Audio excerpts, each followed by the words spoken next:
it play and call it work. Hey everyone, and welcome to the Dark Angels Codex review. We got our hands on the book, and we're going to go through everything in this book, talk about all the changes. But you know what? I know the first thing you guys want to know about right now is Lionel Johnson in the book. He's not. We can get that out of the way now. He's not in the book. No Primarch, so we can just delve into the actual book itself and talk about its rules. And I think he's still deciding what side he's going to fight for. There is an uneducated, uninformed, ill-informed, just regular old gamer who doesn't know what he's talking about. I will actually talk very briefly on the only progression, because I read the entire thing. Very minor progression in the lore, so I'll get you up on that right now. Then we'll get into the actual points and units like that everybody's really interested in. Luther is missing from the rock, and Johnson is fully healed, but still in stasis. There is a large gathering of fallen in some sector. It starts with an S. I don't know how to pronounce it. And Azrael believes Luther is leading that force. That's it for lore. I wanted more. I was hoping for more advancement in the story in this book, but I also expected to not be much because they don't typically advance things in the books. Yeah. They wait for campaign supplements, but there was always hope. We didn't get any of that. But let's get right into the actual book. I want to say, first and foremost, this review is going to be a little bit differently because I've gone through this book. I can't even count how many times. Josh has gone through it none. The reason why I actually want that, because I'm conflicted in how I feel about this. So this review is going to be less a typical review that we normally do.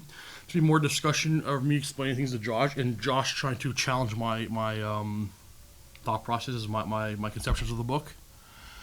But before anybody thinks I'm being negative, I'm going to talk about power level of the book. I don't think this is a weak book. It's not going to be it's not top tier.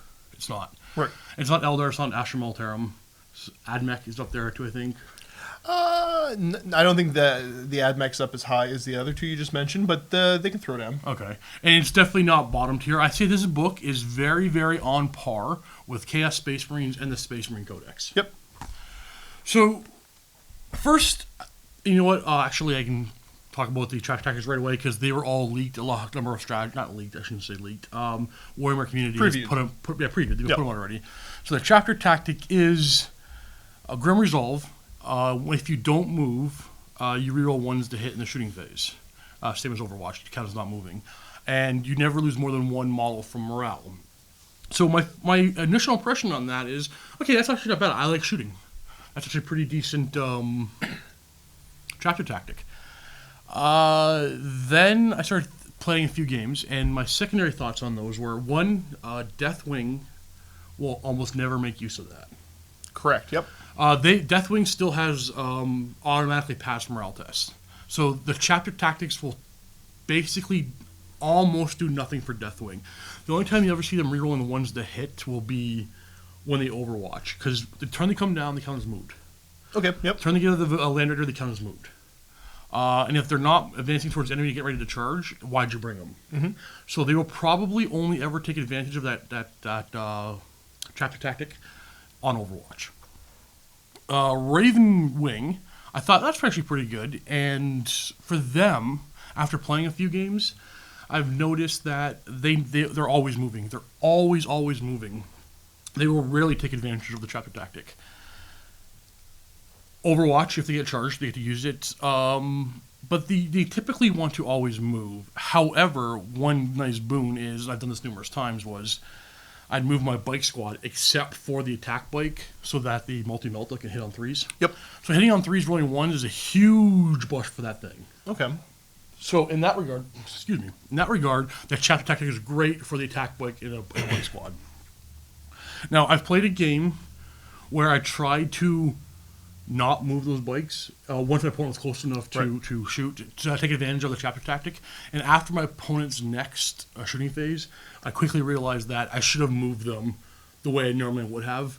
So it was a bad idea to try to use a chapter tactic. I should have moved anyway. Which, yeah, sometimes, I mean, that kind of, it makes sense. That sounds fine to me. Because I look at some of the other... Because I said the same thing about some of the Night Lord stuff, the Legion tactic, that I don't think I could ever build a full army around using the Legion tactic, but it's cool when it happens. It's situational.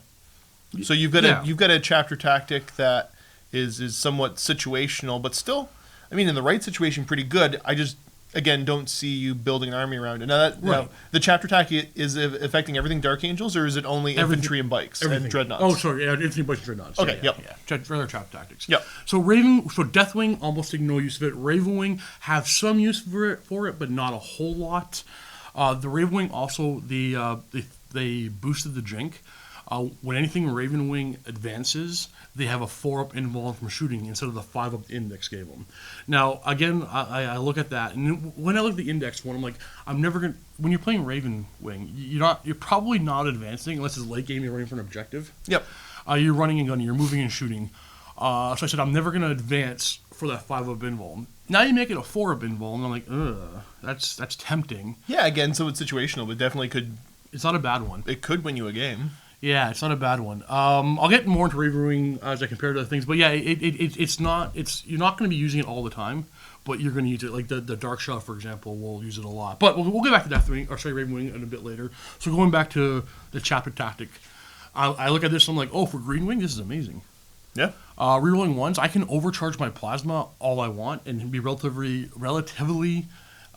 safe. My Devastator squads everywhere, rerolling last cannon ones and whatever. Like it sounds great. It's actually great. Then I used it, and I realized when I make a Greenwing army or use a lot of green guys in my army, typically there's a captain nearby. Okay. Yep. Giving out the reroll one anyway. So while yes, it's a pretty nice ability if you want to be a static gun line, I found it had me once again not taking my tacticals and moving them. I'm like, oh, they're going to stay put so they can reroll their ones. So it became a little bit more of a non-moving gun line, which to me, I like the movement phase of the game. This is a personal preference now. I don't like the not moving. I didn't like that I made decisions to not move to reroll ones. But again, not a useless trap attack. It's actually pretty decent. But it's forcing you not to move, and I like to play the movement phase. Well, I mean, if you're gonna make use of it every single turn, but again, I would go back to the argument of it's for that turn when you're gonna decide to dig your feet in, and here's where we make our stand and shoot. Totally, absolutely, yeah. Like I said, Okay. it's like now when you think about other chapter tactics, none of them are like game breakingly good. This is a solid chapter tactic. Yep. It's on par with everybody else's. I love the 6-up ignore damage for the Iron Hands. Imperial Fist ignores cover. Now, I think we both originally laughed at that one.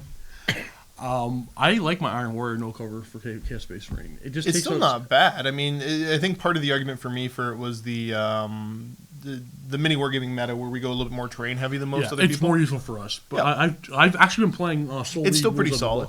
Well, you know what? Like, I got very much into the mindset, and this is I think part of the reason why you got me in this review of wanting to make use of all those special rules. But then I think back to good old 3rd edition where my Blood Angels was my first army that I collected. And literally, to play Blood Angels, you got the Space Marine book, and then you get that thin little, like, here's the extra 6 pages of rules to make you Blood Angels.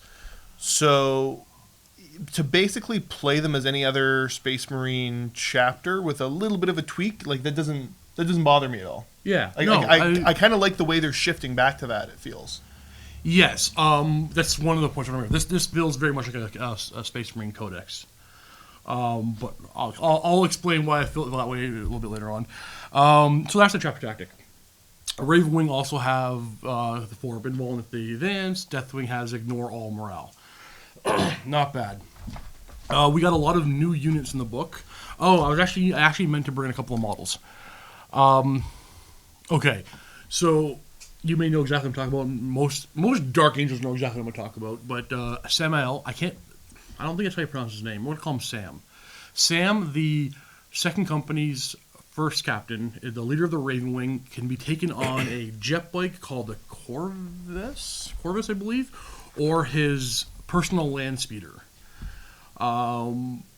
And the personal land speeder had an upgrade screw way back when, where it made a regular land speeder have the rider with a power sword and the double assault cannon, and a double heavy bolter on top. Yeah. So I have both those models painted, obviously, because I want to use them one way at one time, one way the other time.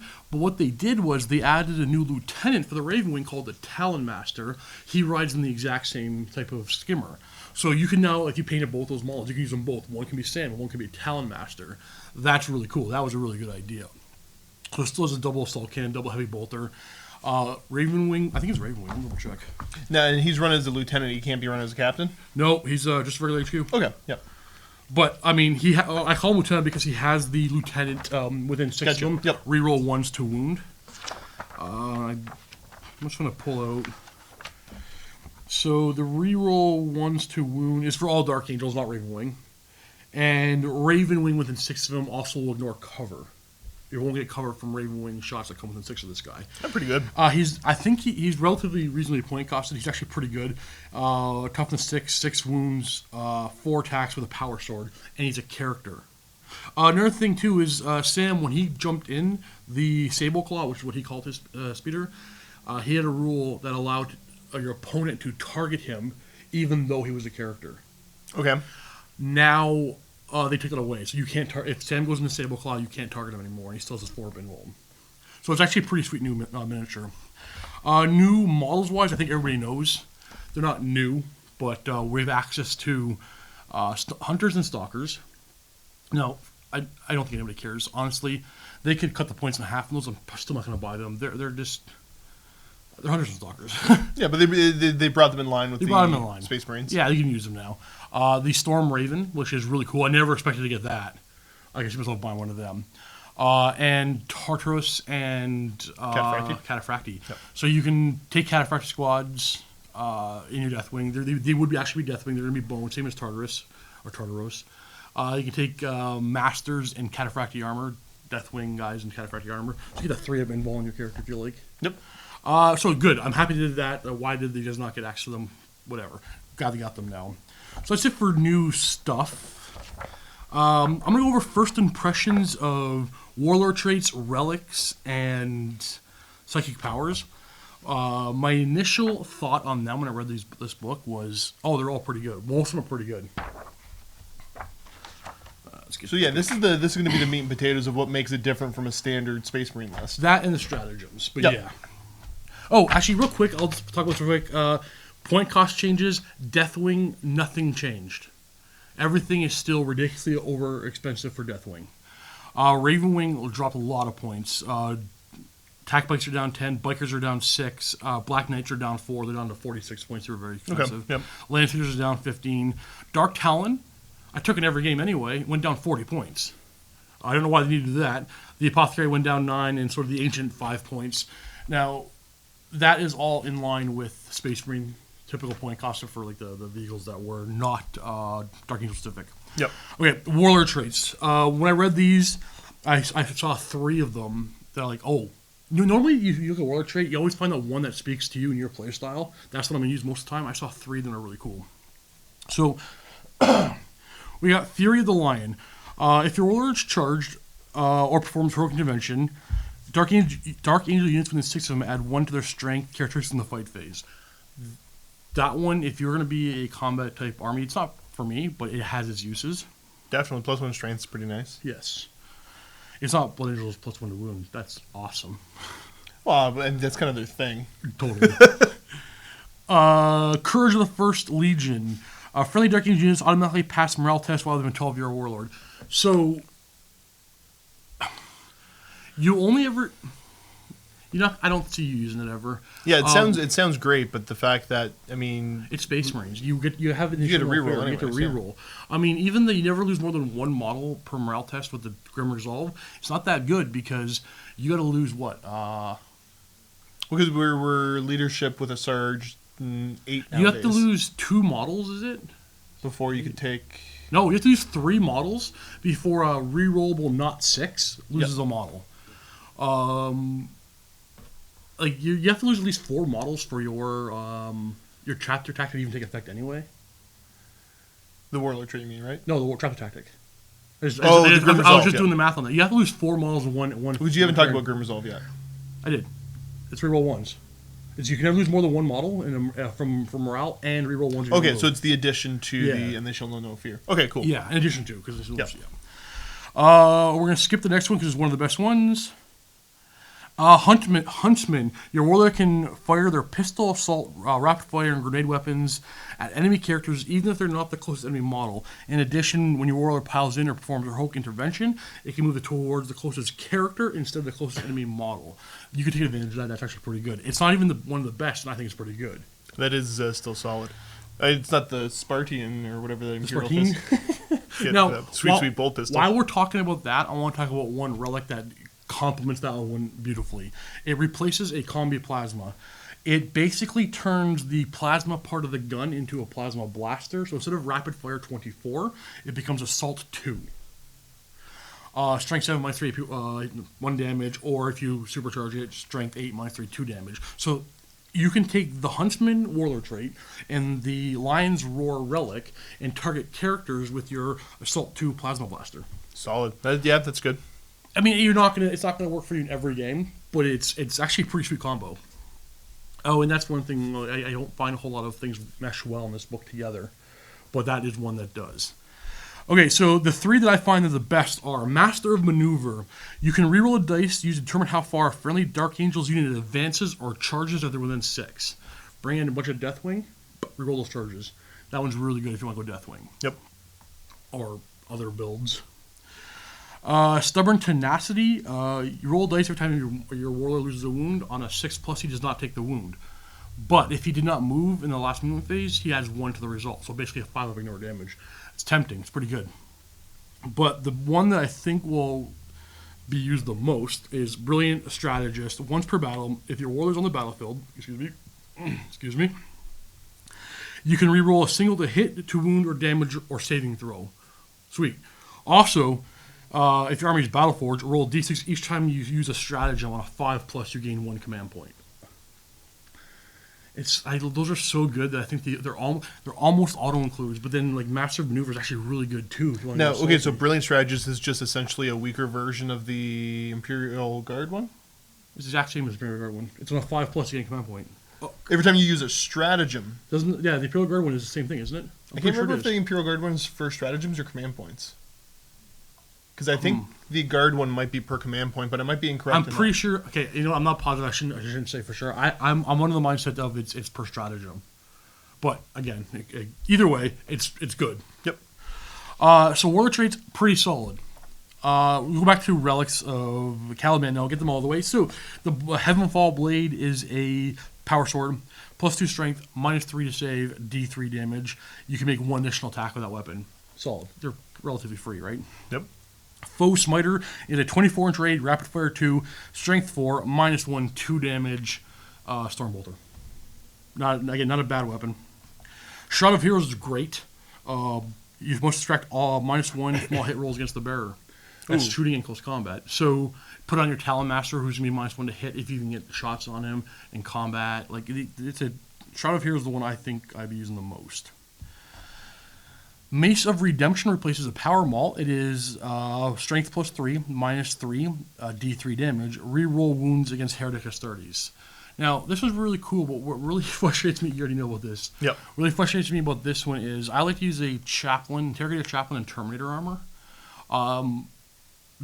This sounds like a perfect weapon for him, only there's no way to put it on the model. You have to replace a power maul, and that model cannot buy a power maul because the Crozius Arcanum is not a power maul. Yep. That one's a little frustrating because it screams chaplain weapon. Now you can put in other chaplains by replacing like their gun with a power maul, so you can walk around with a Crozius and a power maul, and then take the Mace of Redemption. I'd have to maul it that way, so It'd be kind of cool looking, but yeah, a little bit. I think they should allow you to replace a Crozius Arcanum with this as well. And the last one is Eye of the Unseen. Enemy units within 3 of the bearer must subtract 1 from their leadership characteristics. In addition, enemy characters that start the fight phase within 3 of the bearer can only be chosen to fight after all eligible units have been made to use their attacks, even if they've charged or have the ability that would allow them to fight. I think people will find various uses for it, but the one that pops to my head the most is you can use the Master of Maneuver Warlord trait, deep strike a bunch of Terminator units, NFT your Warlord down. Just charge on in, yeah. Send everybody in at once and know reliably that... Even if you don't kill him with the charge next turn. Well, my thought process is like I want to go ahead and send every Terminator against Mortarion, and he's not going to spend 2 command points and drop me. Correct, yeah. Okay, yep. Like that's how you would... Yeah, you have to fight last, so But you're right. Next turn too. It's not. I think the Shot of Heroes is better. That one's really good. The Heavenfall Blade is pretty good. There is no useless relic here, which is interesting and refreshing. Yeah, it's kind of nice. Okay, next, Psychic Powers, we have the Enteromancy Discipline again. My initial impressions on these were once again, wow, I want to use like every one of these Psychic Powers. Now, that changed after I tried a few of them, but only actually one. But so Mindworm is still there, the one mortal wound within 12, and that character must fight last. Aversion is still there, -1 to hit for the unit, 24-inch range, 6 to cast. It's so good. Those are both solid. Those are both so good. And it's not even the best. Righteous Repugnance. Its casting value is 7, so it's a little higher up there. You pick a friendly Dark Angels with 12 of the Psyker. It can reroll all failed to hit and to wound rolls. Oh, in the fight phase. Sorry, for fighting. Okay, yeah. You send them on a unit of Deathwing Knights who are overpriced, and they're going to get some work done. Okay, Trephination is the next one. And I looked at it, I'm like, that sounds pretty good. So, okay, the way they wrote it, I want to read it the way they wrote it and explain what they mean, because you have to read it a couple times to understand what they're trying to, what their intention here is. Unless you're smarter than me and you got it on the first try, but I'm sure plenty of you are. Has a warp charge value of 7. If manifested, roll 2d6. Adding 2 if the result of the psychic test was more than 10. The closest enemy unit within 18 of the Psyker suffers a mortal wound for each point that the total exceeds their highest leadership characteristic. Did you follow all that? Sure. Okay. No. So you cast it on 7. Yep. And then you roll 2d6 for every point over your opponent's leadership. The closest unit within 18, you take 1 mortal wound. However, if you cast it on a more than 11 or higher, yep, you add 2 to the 2d6. Yeah, that makes sense. Yeah, so it's just worded funny, but that's how it works. So my initial thoughts on this one was actually pretty good. I'm going to use that with Smite to try to burn things down. And every time I've casted 1, it's 7 to cast. It's not the easy. It's not hard to get. It's 50-50 to get it off or not without a command point. And then every time I've rolled I have not had 1 mortal wound caused by this. Yeah, so it's got potential, but not necessarily. You have okay. to roll high on this spell all the way around. Engulfing Fear, not super amazing. Warp charge value is 6, like that. If manifested until you start your next psychic phase, your opponent must roll 2 dice and discard the lowest result when taking a morale test from units within 6 of that Psyker. Depending on the army you're playing, that might be useful. The last one is Mind Wipe. Oh, I love it. It is a cast on 7. You pick a model, not unit, a model with an 18. You each roll a die and add your leadership after you've manifested it. If you exceed your opponent's die, or total, that model is permanently down 1 weapon skill and ballistic skill. Permanently. What? Yes. So if I throw it on, say, let's say an Imperial Knight. It's normally hitting on weapon skill 3 and wounding on weapon skill or ballistic skill 3. Or sorry, hitting on ballistic skill 3 for weapon skill and ballistic skill. If you cast on that Imperial Knight, it's now 4/4. And it's permanent. You can cast it again. So you cast on the next psychic phase, now he's 5/5. That's pretty solid. I mean, 18-inch range. Yeah. There's definitely a lot of potential with that. You want to put it on a bike psyker and get up there and do that. Now, I mean, you have to cast it on a 7. Then you have to roll better than your opponent, including the leadership. And I think the leadership of most psychers is going to be 8. Ezekiel's 9. Oh, librarians are 9. Okay, so you're adding 9 to your total, and hope that the thing is your opponent wins ties. Okay, but you're probably going to be 1 or 2 higher leadership anyways. I was really thinking the leadership 8, but leadership 9. So yeah, it's I don't know. I think I want to take it every game.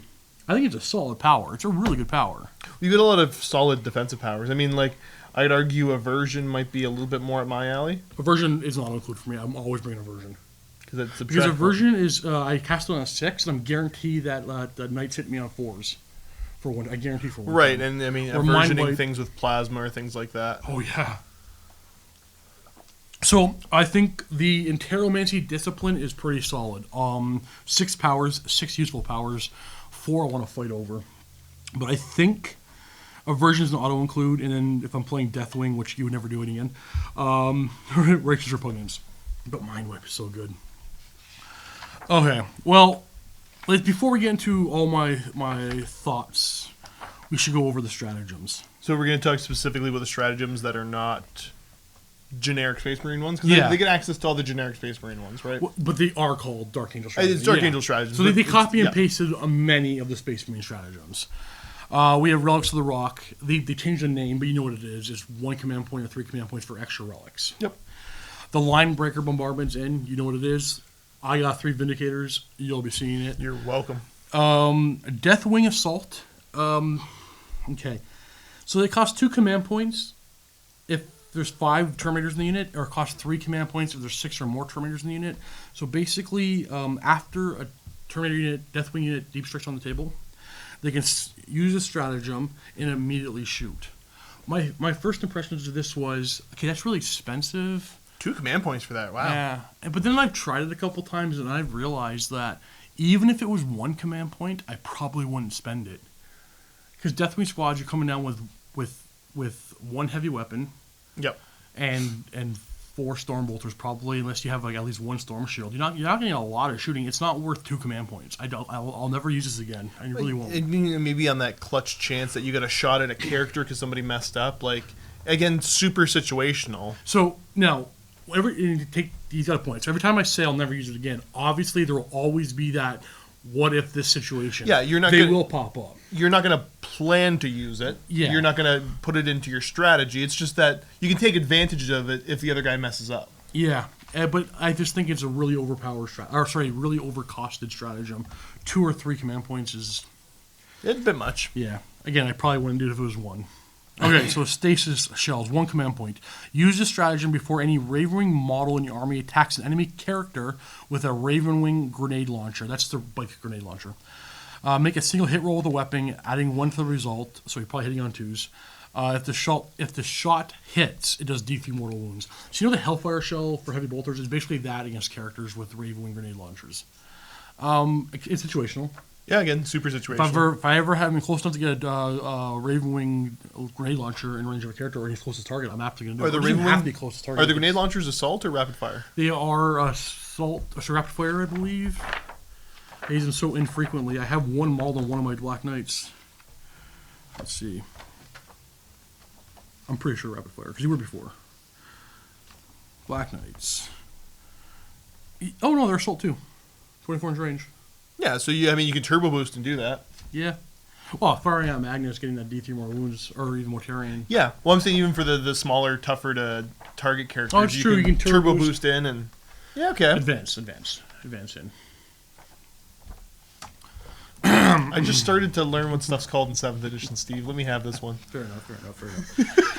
We have orbital. Hellfire Shells is in there as well. Yep. We have orbital bombardment. We got that one. We have Wisdoms of the Ancients. It's like it's the Dreadnought one. Reroll 1s if you're doing 6 for Dreadnought for 1 command point. Tactical flexibility. You guys know about that one. Armor of Contempt is. Oh, I think there's a Space Marine version of this. When a Dark Angel Vehicle suffers a mortal wound, roll d6, and the mortal wound is ignored on a 5+. Yeah, I can't remember if that's generic Space Marine or if that's like the Iron Hand one or something like that. Maybe, we've seen that before. Yeah.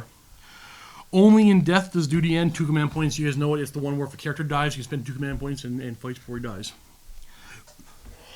I'm very coffee. Cluster Mines, we got that. Flak Missile, we got that. Auspic Scans, we have that. Never Forgive, Never Forget. 1 command point. Use a stratagem of Dark Angel units. It's chosen to attack in the fight phase. Each time you roll 6+ to hit against Heretic Astartes, extra attack. Okay, yep. So we've seen that before. Okay, the next one actually enrages me. I'm not trying to make a joke here. This one actually upsets me. I'm going to straight up say Games Workshop. I'll go with WTF. I'm a little I'm angry. This is dumb. This is stupid, and I hate you for it. Line. No, I'm actually not kidding. Like I feel this. It's called The Lion and the Wolf. I believe it was previewed. So if in your Dark Angels list you have Space Wolves in your list, you can spend 1 command point before the game starts. However, if you have Space Wolves in your list, in your Dark Angels player, you're not a real Dark Angel player, and I don't want to talk to you anymore. It's a really fluffy thing, but what Dark Angel players are going to put Space Wolves in their list? Anyways, let's say what it does. So you take 2 infantry. Is it got to be characters? Nope, 2 infantry models. 1 has to be Space Wolf, 1 has to be Dark Angels. You roll a die for each of them on a 4+ to take a mortal wound. Anybody who survives, and you're probably picking characters, they're going to survive. They get +1 strength, attack, weapon skill, and leadership characteristics the rest of the game. Permanently. Now, what this is, to explain the narrative behind it, is many of you know 10,000 years ago, the Primarch of the Space Wolves and Dark Angels dueled, they fought. And ever since then, every time these two legions have met in the field of battle as allies, they would have an honor duel between two champions. That's all this is. You're paying a stratagem to do that duel. Potentially you hurt each other, but you'll be better afterwards. So you have to have Space Wolves in your list, and I will never do that. Never. It feels a little bit pointless. Never. Hunt the Fallen. Oh, this is actually kind of cool. This is weird. So for one command point before the game starts, you pick an infantry character in your opponent's army. And he knows something about the Fallen. He knows where they are. So he gets +1 attack to his profile now. You're giving your opponent +1 attack on one of his characters. But all your Ravenwing and Deathwing models reroll failed charges against that model and reroll failed hits. So that Primaris Slaker knows what's up. Yep. He gets 1 extra attack with the staff. Oh, wait a second. You reroll failed hits for every Dark Angel. In addition, Deathwing and Ravenwing reroll whole charges. It's one command point. I'm like, I don't like you, Magnus. I'm going to make everything reroll to you. He knows something. You know something? Everybody knows something. Mortarion, we're coming for you. There's only one command point? One command point. Again, could you? Okay, so how many times do you see yourself not using that? If my opponent has only got characters that are like captains sitting in the backfield, I'm not gonna waste the command point. But if like Magnus Mortarion's on the field, I'm using it. It's probably Demon Princes, so like big baddies, and anything that if my opponent has a character that I can target any time, so he has more than 10 wounds, I will probably use it. Well, even if it's a support character at the back, spend that command point. Now you reroll charges when you declare him the charge target and the thing standing next to him, right? That's true too. Yeah, it's a good point. I mean, yeah, because the support characters are going to be buried in other stuff, so you get. So I say aces on this one. Potentially really, really powerful. That's pretty good. Yeah. Next, we got data link telemetry for 1 command point. That's the whirlwind land speeder thing, right? Yeah, it is. We Yeah, don't so have to it's do Space that Marine one. one. Okay, Dark Angels 1. We have weapons from the Dark Age. 1 command point. You pick a unit before they fire, and their plasma weaponry gets +1 damage. So you have plasma cannons that are going to be doing 3 damage when you overcharge them, and you get to reroll 1 when you didn't move. So this one's so good. Like, this one's so good. You rapid fire your plasma guns off of your Ravenwing biker squad. You have like 6 shots. That'll be 3 damage apiece. Yeah, okay, that's all for a command point. Adjust your tactical squad with. I always have 2. I have a combi plasma and a plasma gun in every tactical squad. I might put a plasma cannon in there too now because that's such a good stratagem. 1 command point. This is a good one. It's not. It's 2 command points. It's called intractable. Use a stratagem after one of your Dark Angels units has fallen back. They can still shoot. That really gets you some firepower if you need it for 2 command. It's expensive, 2 command points, but it's worth it. When you need to use it, it's totally worth that 2 command points. We have Empiric Channeling. It's just it's the same thing. It's like our one from Space Marines. Speed of the Raven. Okay, so if you're aware of the White Scar specific stratagem, it's copy and paste. So 1 command point, 1 Ravenwing unit that advanced may still shoot and charge. For Black Knights, that's amazing. Amazing. Now, the one that I found when I read the book, I'm like, oh my, this sounds really, really overpowered. This sounds really good. It's called Secret Agenda. You spend 1 command point before the game starts if you're doing a Maelstrom game. You do not show your opponent your Maelstrom cards until after you've scored them. Now, I know you're thinking, wow, that sounds really overpowered. But then I tried it, and it's way overpowered. My opponent didn't know that I'm waiting to sit on an objective, trying to defend an objective. He could have stopped me from getting 2 points very easily, and I'm getting those 2 points. My opponent doesn't know that I need to get to marker 4 just as he left it. It is, in a Maelstrom game, it is so powerful. It's super powerful. And the only other thing I can think of is the fact that this won't apply to anybody else other than us. That's going to be such a pain to film. Yeah. Yeah. So basically, I'm putting my cards on camera. I'm like, okay, pause if you want to read it, click. Yeah, no, when your opponent is playing Dark Angels. Oh, yeah. Oh. Okay, I'm going to turn the camera on and look away. You just show them your cards. I gotta show them. I'll just tell them to use the camera. Here, just show them your cards. Oh yeah, 3 command points for honor to the chapter. You can biker unit infantry can fight again. The fight. Yeah, phase. so that's a Space Marine one. Oh, okay. Fortress of Shields. Okay, so the Deathwing Knights previously had this ability where if they're all base to base, they have +1 toughness. Now, for 1 command point, if you have at least 3 Storm Shields in a unit, they're -1 to wound. Is it for the phase? Yeah, for that phase. -1 to wound is pretty good, meaning most things are going to be wounding you on 5s. Yep. Nothing will ever wound you on better than a 3+. Yep.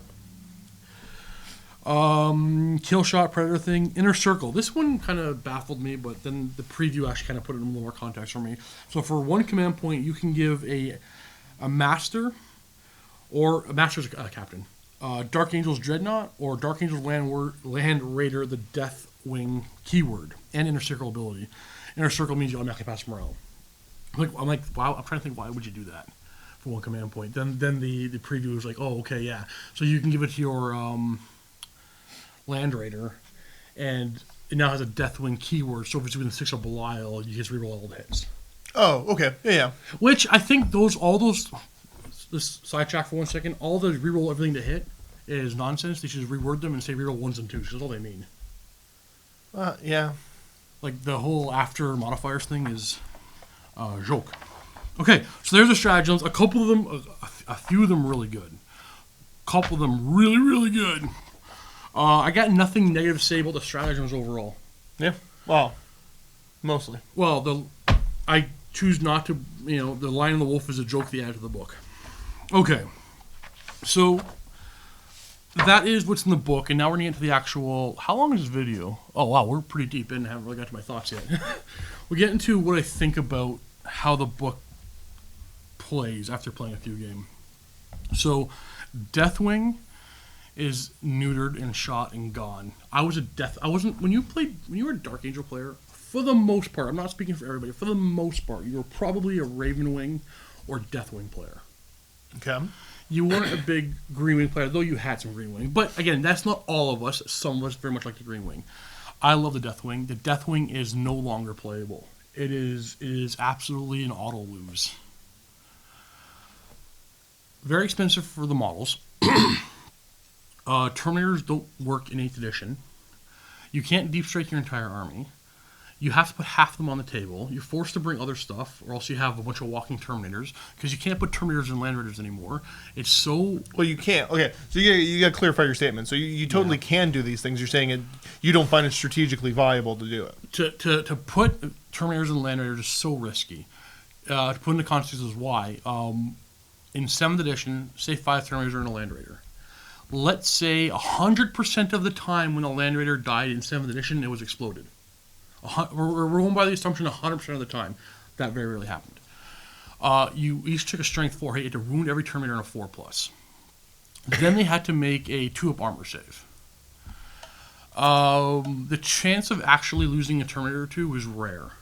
Now, in 8th edition, you have 5 Terminators in an army. That Land Raider dies. Every model has a 17%, well, say a 16-point-something% chance of just dying. It's so risky, and when they're 50 points a model, it's 17% that you just lost 50 points. Yep. It's too risky to bring them in Land Raiders unless you jump them out after you get shot once. You can't put them all off the table. You just can't do it. So playing Deathwing by themselves is not viable anymore. Can you dispute that in any way? So I'm gonna go back to past experiences, and I think it's a situation of playing earlier editions. Looking at Space Wolves who had a book in 3rd, went all of 4th without a new book, and then waited till 5th. It might be one of those situations where if you want to play pure Deathwing, you might just have to cowboy up and deal with the fact that you're playing on hard mode. Well, no, I mean, like, oh, I agree. I playing Orcs is playing hard mode. There's playing hard mode and then losing every game on turn 2, where my opponent comes in for a game and they expect to play a few hours with us, and we're done before 10:30. Yeah, because all my Deathwing is dead. I don't know. Okay, so I don't have enough experience with the Deathwing really to try it. It's a cool sounding army, and you're right. You can't do the full deep strike thing anymore, but your deep striking you can do is a lot more reliable than it used to be. And I will.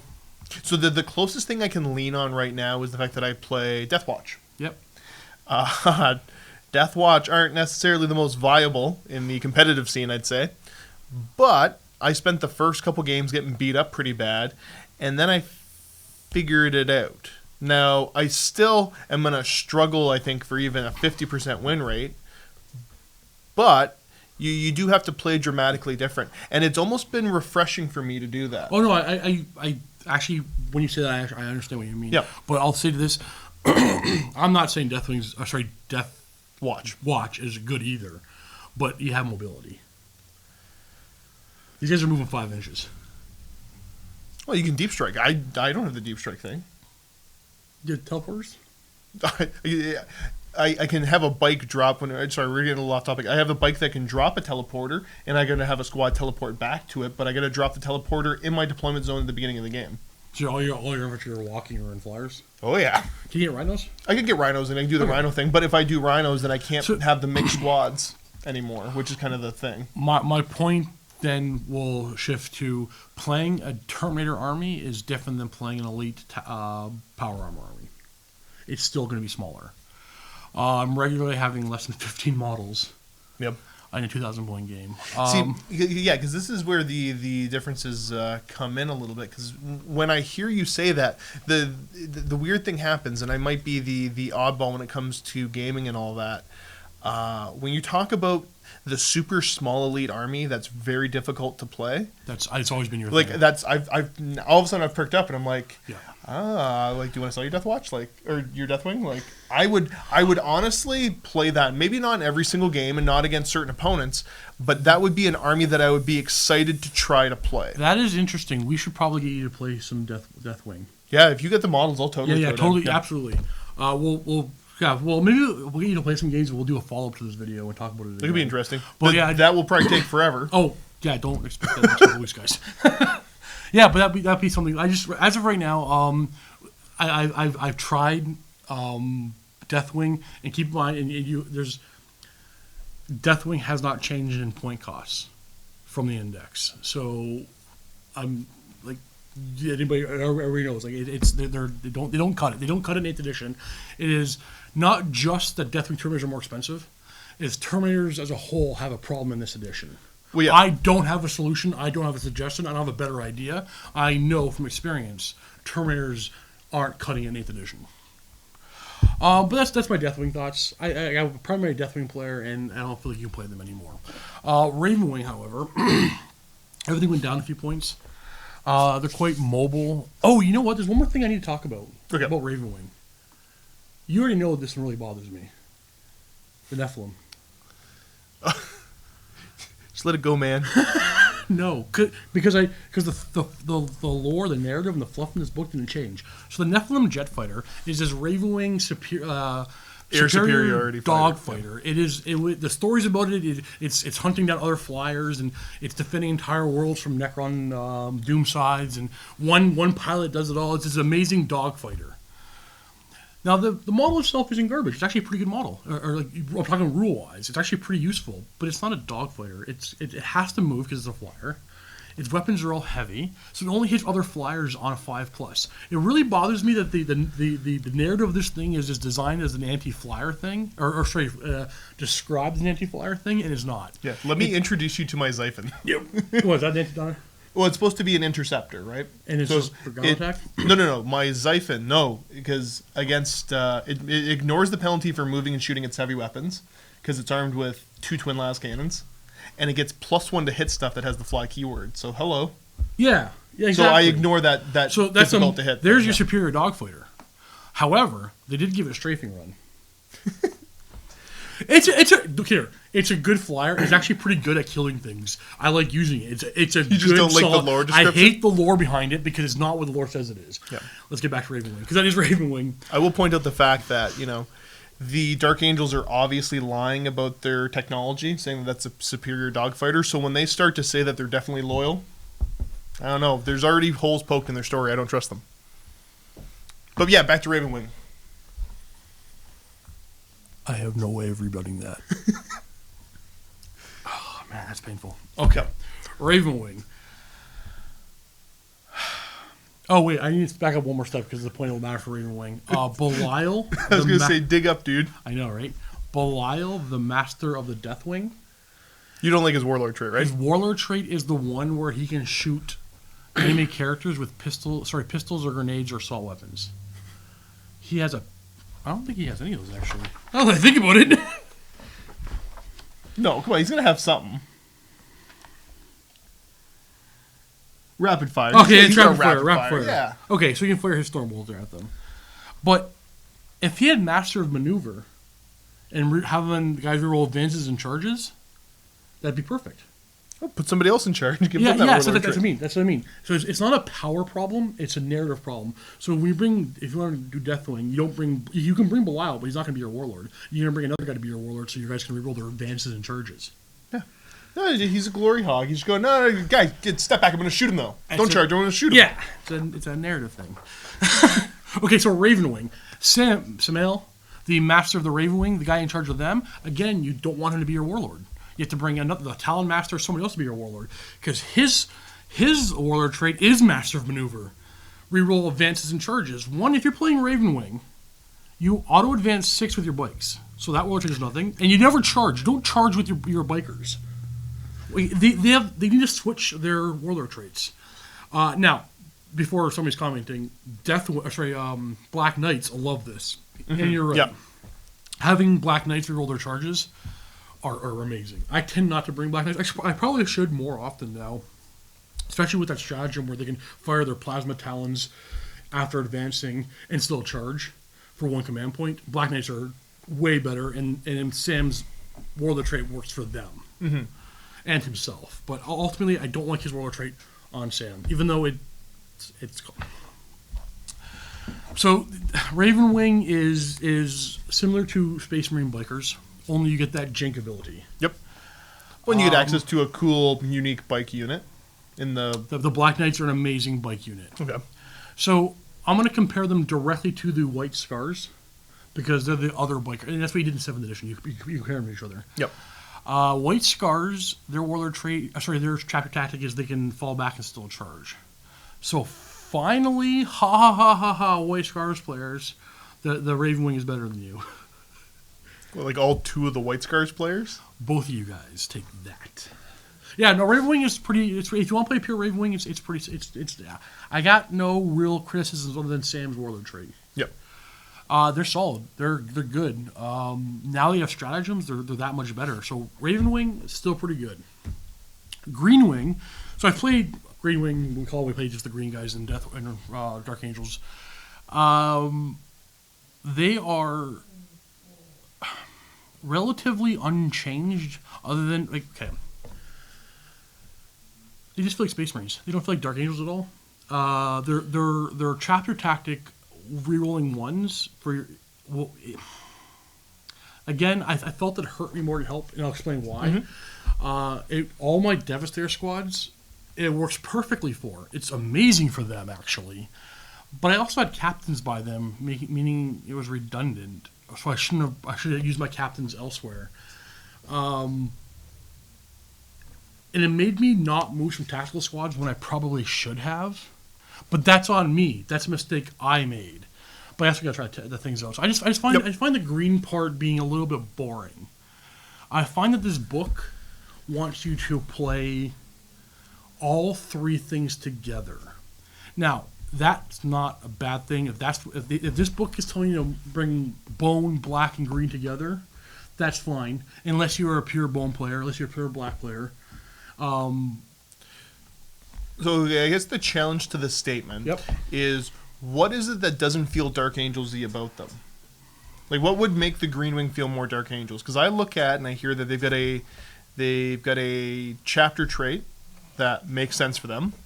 They've got access. How so? The dig your feet in and shoot. That's been their thing for a long time. The reroll ones, yeah, granted, captains and all that can do it, but your squads can do it on their own. it's one of those rules that for me fits the lore. It might not be super useful in the battlefield because of, you got captains there, but if you happen to have a librarian leading your army or a chaplain leading your army, they're still going to do the same thing. They can still dig their feet in and get those reroll ones. So there's redundancy there, and I can see how that affects gameplay. Right. But it still feels like the flavor there is correct. And then you've got access to a bunch of unique stratagems as well that can help you do some little tips and tricks. Because I look at the Greenwing, and in my mind, essentially they are relatively Codex compliant. They should feel like just Space Marines with a couple little minor tweaks. Hey, I'm not going to lie. Aggressors that don't move, you're rolling those ones on those 116 shots they get. Yeah, that's pretty good. Your Hellblasters. With Hellblasters, I know, you can spread them out more. You don't need captains near them. So it gives you some flexibility, which makes sense for the Dark Angels, because they're the, we can, if we want, create a pretty good gun line, that you have more flexibility in your army building and still having it feel like a Dark Angels army. So, I can't deny anything you said, except for not criticizing the book as I say this, but it is the fault of the book. The static don't move a bunch of your gun line is boring to play. It is. For me. But I think you're missing the point of my argument is that you're not going to don't plan on making use of that rule every single turn. No, you're absolutely 100% right. But I mean, when you got a rule, okay. When you have a special rule that's different from other people, other factions that you're basically the same. Everybody's wearing power armor, right? Yep. You tend to try to make use of it, right? And that's the trap that okay. So basically, that's what I mean. It just feels like Space Marines. Dark Angels previously, to me, did not feel like just plain Space Marines because of Ravenwing and Deathwing. Ravenwing is still okay, though you can do something very similar with Ravenwing with Space Marines. Yep. Deathwing, you can't do it all. You just can't. Pure Deathwing we're talking about. Yeah, right? pure Deathwing. I say pure Ravenwing, pure Deathwing. This, to me, just feels like you could have, instead of bringing all the Space Marine units into this book, taken the 2 Ravenwing speeders, 1 Terminator squad, and put them in the Space Marine book, and just did 1 more chapter tactic. You could have. See, I think that's where we differ, where I go, that's okay, because I look back at, like I used the example earlier of my old Blood Angel stuff, and I like the way that the game is shifting. The fact that you've got unique stuff, but you're not so radically different than everybody else. Like, things were all over the place.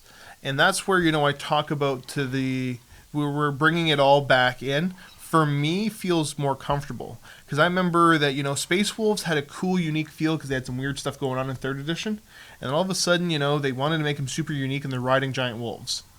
Yeah, yeah. So the direction overall, where I can see that it might be a little bit disappointing feeling because you're used to. Because when did you start playing 40K? What edition? Like very late 6th? Basically, yeah, because I didn't play 5th or 4th. Yeah, I've collected since 2nd. Blood Angels and Gross were 2nd, right? Okay.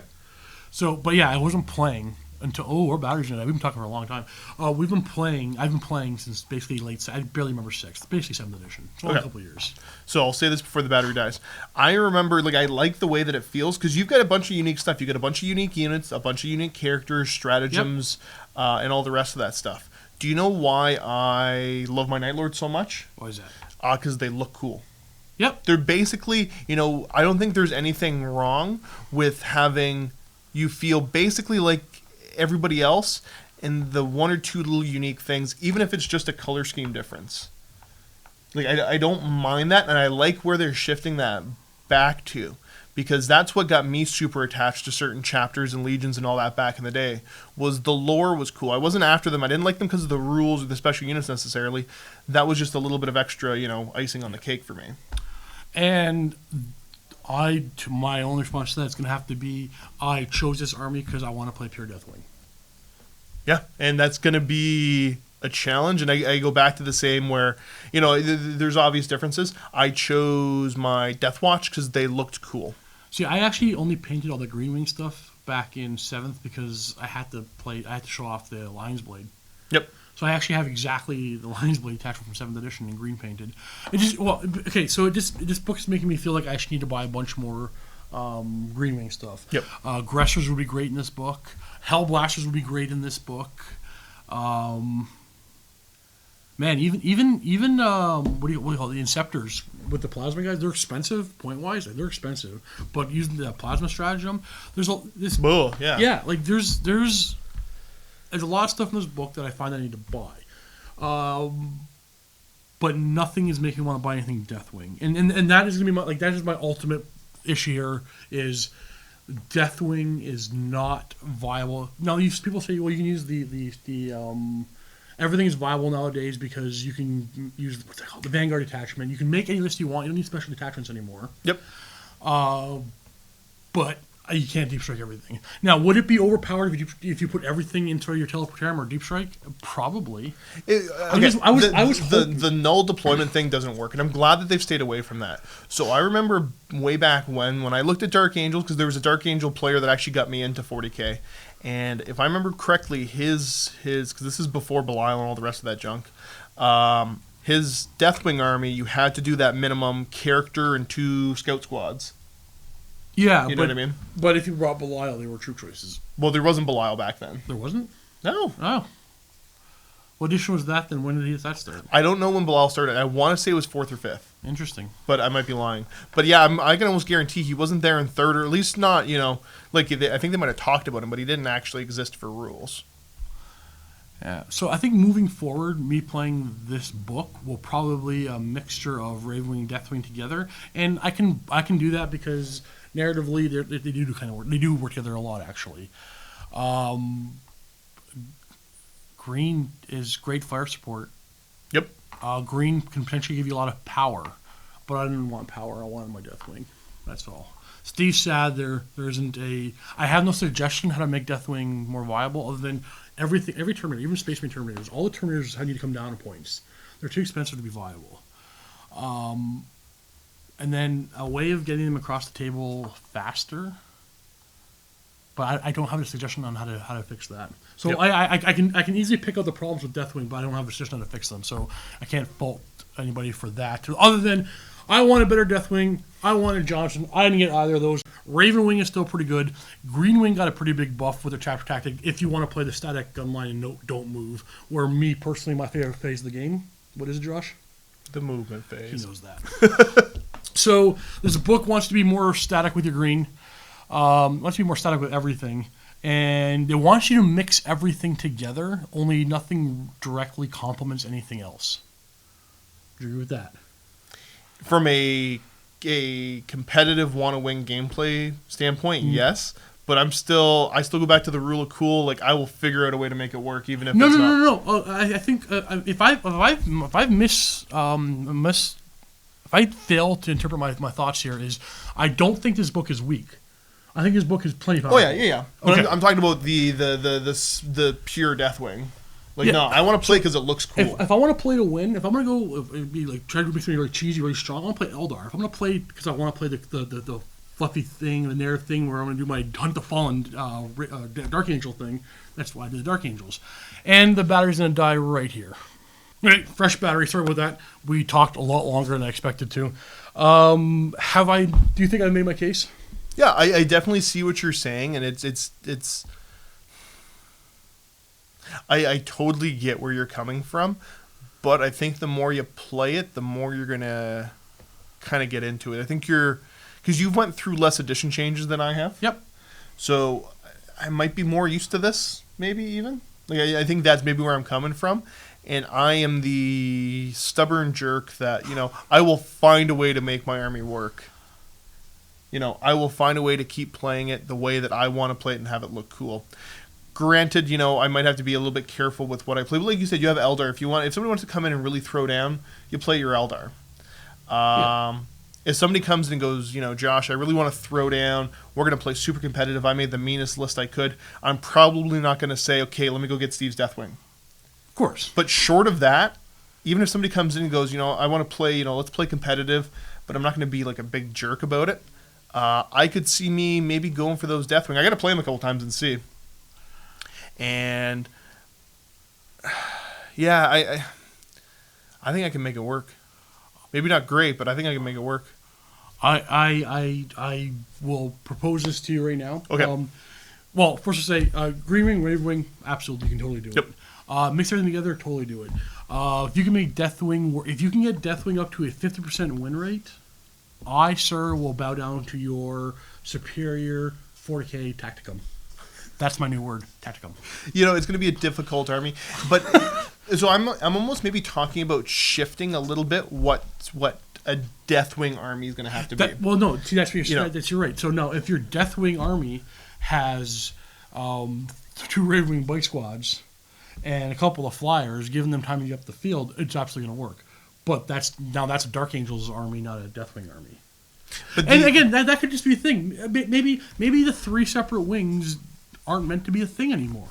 And if that's the case, I go back to, and this is me getting more into kind of my lore thinking than anything else. Yep.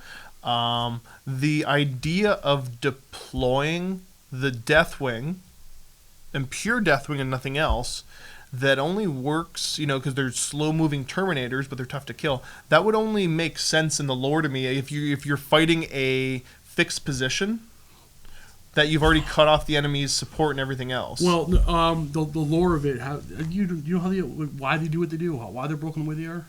I think I have a pretty good understanding, if they haven't changed too much. If you're wearing green armor, you probably don't know very many Dark Angel secrets. Sure. Even if you're wearing black armor, you probably don't know very, very many. The higher ups would know more than the regular guys. So the Ravenwing, they go down and hunt the fallen. Yep. When they've located them or have them down pinned to location, then they summon in the Deathwing. The Deathwing's sole purpose is purely to assault the fallen. Yep. Now, obviously, you can't narratively play that every time because then you can only play against the fallen. We have to play against everything. So having Ravenwing, Deathwing work together, Deathwing work together, I can totally see. You send in the bikes, they go forward, try to find the guys, and then boom, teleport in Terminators. That is the narrative way to play them, and you totally I guess you can totally play them that way. Right. Though I think they missed an opportunity to make a Raven, because Ravenwing always had the homing beacons for Terminators. I think they should have had a stratagem of some sort. To be able to teleport. Yeah, to do some Now, granted, if it was Terminators can teleport right next to Ravenwing, as close to enemies as they want, that might be too powerful. Maybe a bit much, yeah. Maybe I don't know. I don't have a suggestion on what would be a good one, but yeah, it would have been cool to have something like that narrative-wise. Yeah, see, I look at, the Deathwing in my mind are these kind of special forces guys that go in, and, they have one specific goal in mind. Yeah. But you're playing a game of 40K, which is a battle, right? Yeah. Which is on a bigger scale. So if you were playing, almost like a skirmishy kind of feel to it, that would make sense maybe to play pure Deathwing. But I see it more that, even if the chapter knows that something's going on, if you're playing on a scale that you're playing a 40K battle, it's probably going to be the Greenwing tearing apart the regulars of the enemy infantry, and then the Ravenwing isolating the fallen, and then the Deathwing being sent in to go get them. You're right. I agree with your statement fully. So I wonder if... It's funny that I agree with you, but we have different conclusions. We have different conclusions. We come to it a different way. So I still think that at the scale that 40K is at a 2,000 point bat rep, in the lore, 2,000 points of nothing but Deathwing would be a very specific situation, because the way that the greater narrative I see of the battle report being is the fact that maybe there's only Deathwing on the table, but this table is surrounded by Greenwing. They've cut off, they've isolated this. The Ravenwing have backed them into a corner. The Greenwing are there to make sure that nothing can support the enemy. Now you send in the Deathwing. But so that mixed arm, everybody working together type thing. Space Marines. I can do the Space Marines. You can, but I mean, you get the more specialized narrative there. I think I can still find something that I'll be happy in the lore to say that this is a Deathwing force. Yeah, it feels like and I'm curious if it's going to be pure Deathwing or not. No, because they're specialized. You get specialized units and loadouts and all that other junk. Yeah, but I mean, there's stuff we still don't get. Centurions. Well, there's that whole flowchart thing. There's a couple flyers. I think our flyers are pretty solid. I have no problem with the flyers. Yeah, there's like 2 flyers and Centurions. Yeah, ultimately... No, the flowchart doesn't help with that.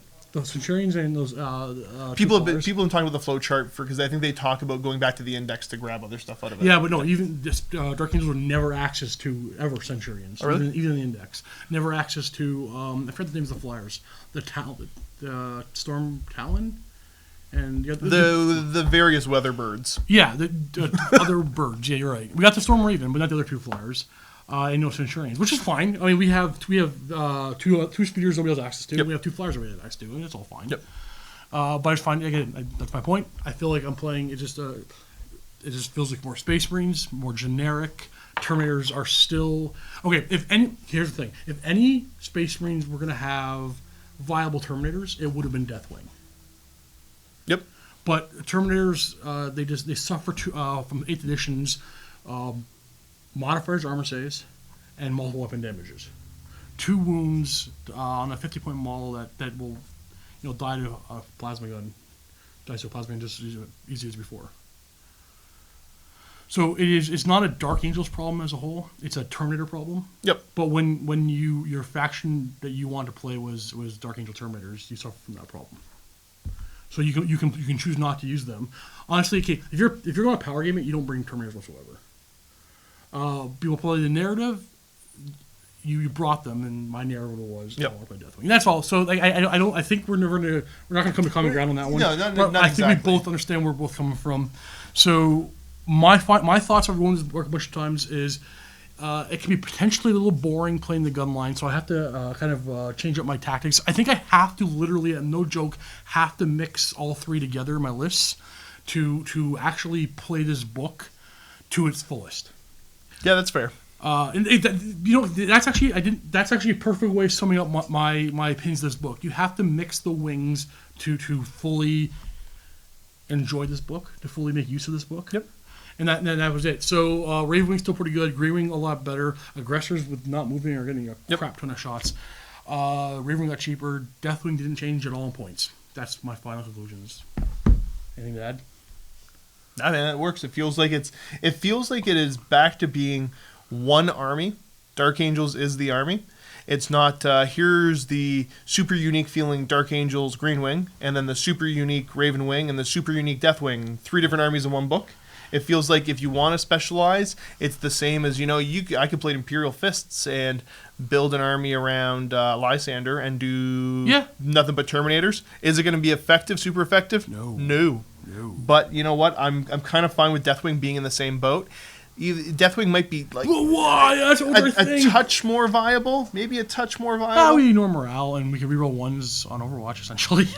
Well, okay, so let's end this video on all the positives in this book. Because let's be honest, there are some that are really good. Aversion is still amazing. Mm-hmm. Mindwipe is really good. The Warlord traits are so good. Like I can't believe the ignored damage on a 5+ is so good, but I'm probably never going to use it. So I'm probably always going to take the reroll advances and charges, or the get command points back in the army buff ones. Yeah, like those 2 are really good. Hellblaster's not needing a captain around, super good. Getting +1 damage to your plasma weaponry, oh my god, it's so good.